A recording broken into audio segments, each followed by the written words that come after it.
Warahmatullahi wabarakatuh. Alhamdulillah, alhamdulillah arsala rasulahu rahmatan alamin wassalatu wassalamu ala sayyidina Muhammadin wa ala ali sayyidina Muhammad, amma ba'd. Jemaah yang dirahmati Allah Subhanahu wa taala, alhamdulillah wa syukurillah. Di malam ini kita kedatangan syekh yang sangat jauh. Beliau dari negeri Palestina. Di sini saya akan memperkenalkan kepada antum semua. Yang pertama, beliau ini bernama Syekh Ahmad Isya. Siapa nama beliau? Syekh Ahmad Isya. Dan yang kedua, beliau ini hafal Al-Quran 30 juz. Kira-kira udah hafal belum kalian? Bapak-bapak hafal berapa juz? Pak, berapa hafal juz? Juz apaan? Jus melon, masya Allah. Ya, tapi alhamdulillah beliau datang ke sini membawa hafalan yang luar biasa, yaitu 30 juz. Mudah-mudahan kita dapat keberkahan dari beliau. Yang kedua, yang ketiga beliau ini sering juga berqasidah, nasyid-nasyid beliau sering lantunkan. Dan yang ketiga juga beliau sering juga mendoakan orang-orang yang senantiasa dia keadaannya sakit. Beliau doakan, alhamdulillah banyak yang sembuh. Mudah-mudahan insyaallah nanti kalau ada penyakit dalam hati kita, penyakit dalam tubuh kita, insyaallah minta doanya beliau, berkat wasilah beliau Allah angkat penyakitnya, amin ya rabbal. Untuk mempersingkat waktu, marilah kita dengarkan apa yang disampaikan oleh beliau. Mudah-mudahan bermanfaat bagi kita semua. أعوذ بالله من الشيطان الرجيم. بسم الله الرحمن الرحيم. الحمد لله والصلاة والسلام على رسول الله وعلى آله وصحبه أجمعين. يقول الله عز وجل: يا أيها الذين آمنوا كتب عليكم الصيام كما كتب على الذين من قبلكم لعلكم تتقون أياما معدودات.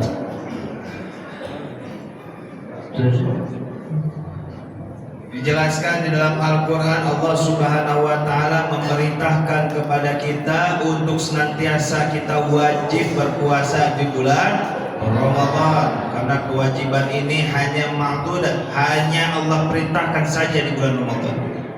فنبارك لكم بحلول هذا الشهر العظيم الكريم ونذكركم أنه أيام معدودة فاستغلوه بالطاعة والذكر والدعاء، ومن العبادات المستحبة أيضا بر الوالدين والصدقة، وخير الصدقة سقيا الماء.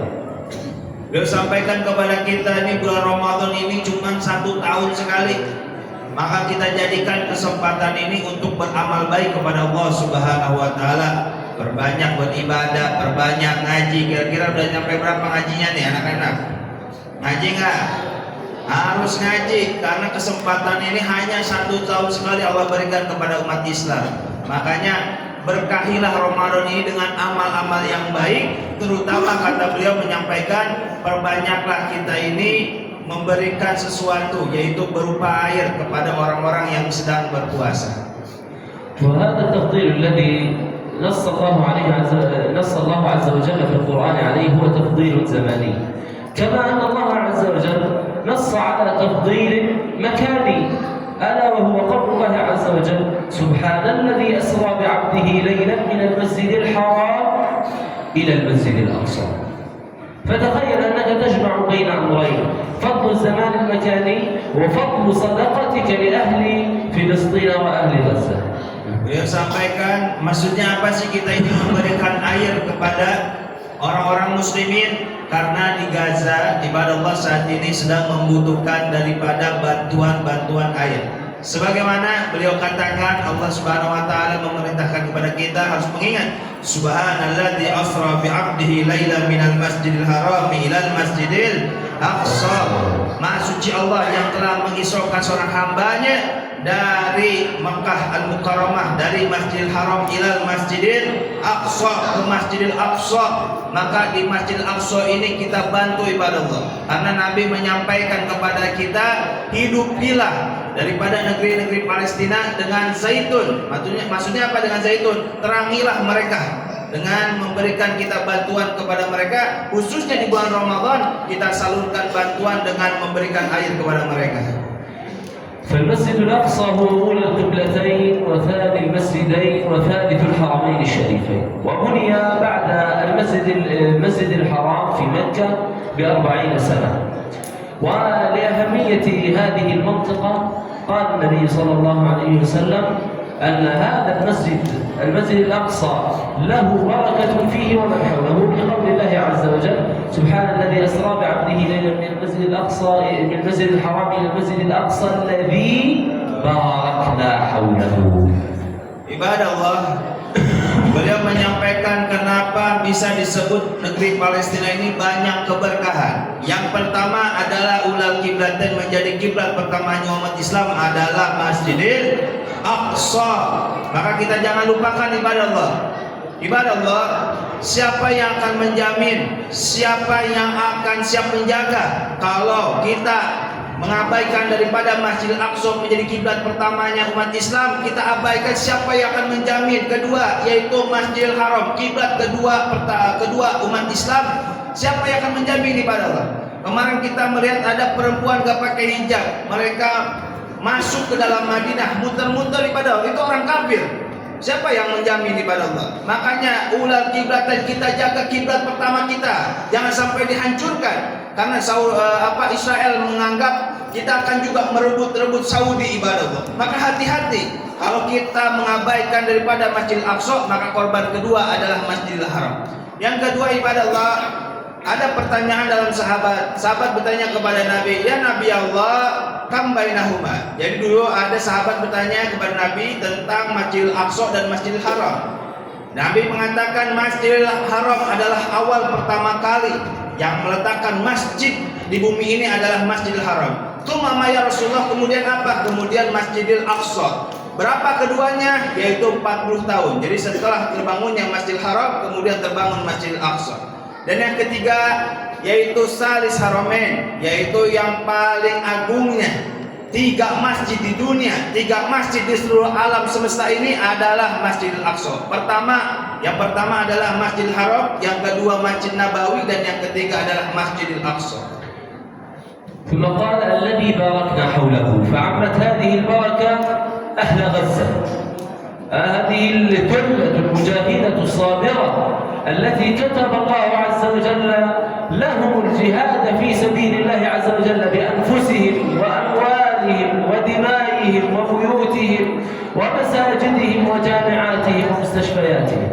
Masya Allah, kita bayangkan ibadah Allah, kenapa disebut keberkahan ada di negeri Palestina? Bayangkan, khususnya Allah berikan kepada negeri Gaza. Gaza ini ada terletak di kota Palestina. Mereka setiap harinya ditembak keluarganya, disiksa keluarganya, diperkosa istri-istrinya. Kemudian mereka ini dibombardir sampai tidak ada masjid, tidak ada tempat-tempat untuk beristirahat.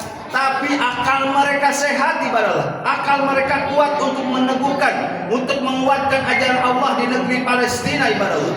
Coba bayangkan di luar negeri lain, ketika ada bom sedikit, kebakaran sedikit, hilang akal mereka, stres mereka. Tapi ibadah Allah, saudara kita yang menjadikan Allah turunkan keberkahan di negeri Palestina, mereka kuat ibadah Allah.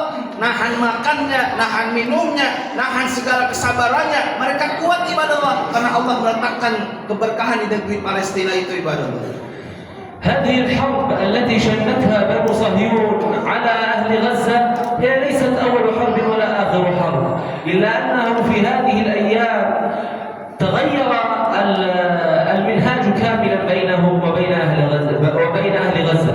فكانت الحرب قديما قصف قليل ودمار قليل، أما هذه المرة 80% من غزة دمرت ومسحت عن الوجود.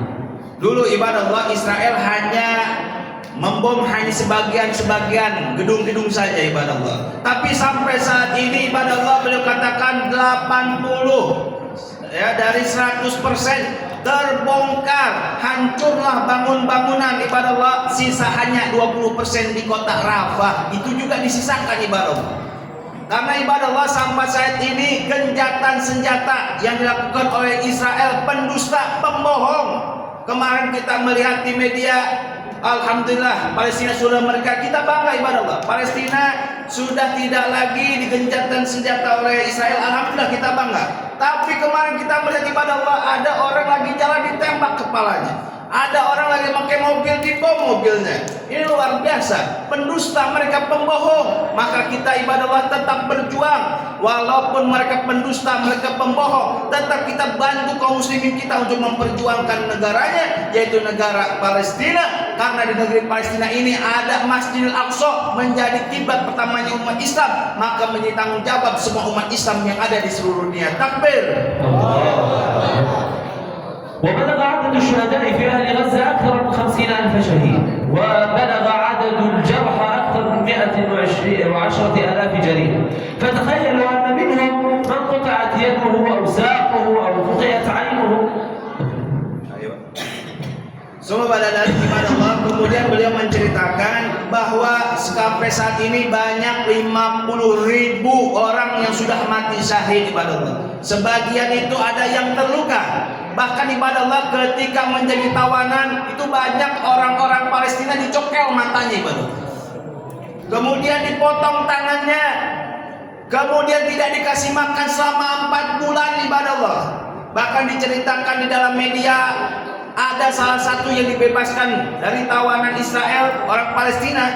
Dia mengatakan, setiap hari saya tidak dikasih makan. Saya berdoa kepada Allah, ya Allah, kenyangkanlah perutku. Selama dia berdoa, kenyang perutnya ibadah Allah. Bayangkan ini keberkahan yang diturunkan ke negeri Palestina untuk menunjukkan bahwa mereka yang paling kuat imannya, kita harus bantu ibadah Allah.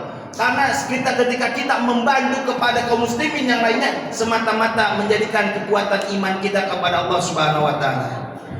فتخيلوا أنكم في تبرعاتكم هذه قد تنقذوا ناسا من الموت. وأشكر أنا على وجه الخصوص جمعية سلام فلسطين، وأشكر هذا المسجد وأهله على ما قدمتم من خير لأهل غزة.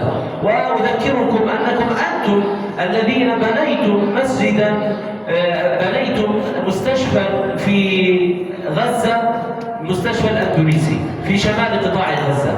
فنقول لكم جزاكم الله خيرا وبارك الله فيكم، وسبحانك اللهم وبحمدك نشهد أن لا إله إلا أنت نستغفرك ونتوب إليك. Beliau menyampaikan terakhir, beliau sangat bersyukur menjadi ada wasilah Yayasan Salam Palestina dengan mengumpulkan daripada sumbangan dari antum semua, akhirnya sampai ke sana ya, ke negeri Palestina. Mereka ini melihat suasana ketika gembira kedatangan bantuan dari umat Islam Indonesia. Nanti juga kita akan melihatkan ibadah Allah di masjid ini. Kita akan ada namanya di kota Gaza, Palestina. Nanti sehabis tarawih kita akan tontonkan. Jadi jangan kemana-mana, sehabis tarawih kita akan nonton bareng lagi seperti tahun kemarin, menyaksikan penyaluran dananya, kemudian menyaksikan bagaimana kondisi-kondisinya, dan kita mengingat bagaimana pembantaian umat Islam yang berada di negeri Palestina. Siap bertahan, siap berjuang, siap bela Palestina. Takbir, takbir. Shallu ala Nabi Muhammad. Begitu kita akan teruskan tarawih. Nanti juga kita dilanjutkan setelah habis tarawih nonton video bersama, penayangan penyaluran dan penayangan.